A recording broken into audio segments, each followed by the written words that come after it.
మన్యం జిల్లా కేంద్రంలో నిర్వహించిన టీబీ ముక్త భారత్ అభియాన్ క్షయరహిత జిల్లాయే లక్ష్యమని కలెక్టర్ శ్యామ్ ప్రసాద్ స్పష్టీకరణ.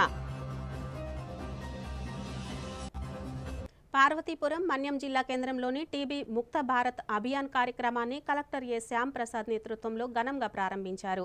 ఈ అభియాన్లో భాగంగా జిల్లాలోని పలు బలహీన వర్గాలపై ప్రత్యేక దృష్టితో టీబీ స్క్రీనింగ్ నిర్వహించనున్నారు. వీరిలో టీబీ కాంటాక్ట్స్, మద్యపానం, ధూమపానం చేసేవారు, ఇమ్యూనిటీ తక్కువగా ఉన్నవారు, 60 సంవత్సరాలపై వయసు వారు, హెచ్ఐవి బాధితులు ముఖ్యంగా ఉంటారు.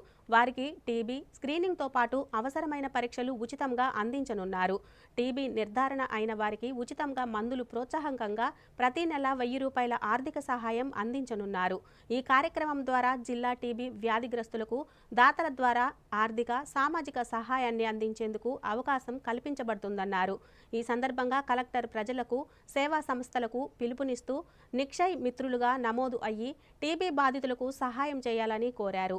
ఈ కార్యక్రమంలో జిల్లా వైద్యారోగ్య శాఖ అధికారి డాక్టర్ ఎస్ భాస్కరరావు, జిల్లా టీబీ నియంత్రణ అధికారి డాక్టర్ ఎం వినోద్ కుమార్, ఇతర అధికారులు పాల్గొన్నారు. టీబీ ముక్త భారత్ ప్రోగ్రాంలో 2025 కల్లా టీబీని ఎండ్ చేయాలనే ఉద్దేశంతో మన ప్రధానమంత్రి మోడీ గారు టీబీ ముక్త భారత్ ప్రోగ్రాం ప్రారంభించాం. ఇప్పుడు మన పార్వతీపురం జిల్లాలో ఈ టీబీ ముక్త భారత్ ప్రోగ్రాం ద్వారా వల్నరబుల్ పాపులేషన్, అంటే మనకి ఎవరికైతే ఎక్కువ టీబీ వచ్చే అవకాశం ఉందో విస్తృతంగా వల్నరబుల్ ఆ పాపులేషన్ ఐడెంటిఫై చేసి మోర్ దాన్ 60 ఇయర్స్, అంటే 60 సంవత్సరాలు పైబడిన వాళ్ళు, డయాబెటిక్ వాళ్ళు, స్మోకర్స్, హెచ్ఐవితో బాధపడుతున్న వాళ్ళు, వీళ్ళని ఐడెంటిఫై చేసి ఈ పాపులేషన్ ఆల్రెడీ మనం ఐడెంటిఫై చేయడం జరిగింది.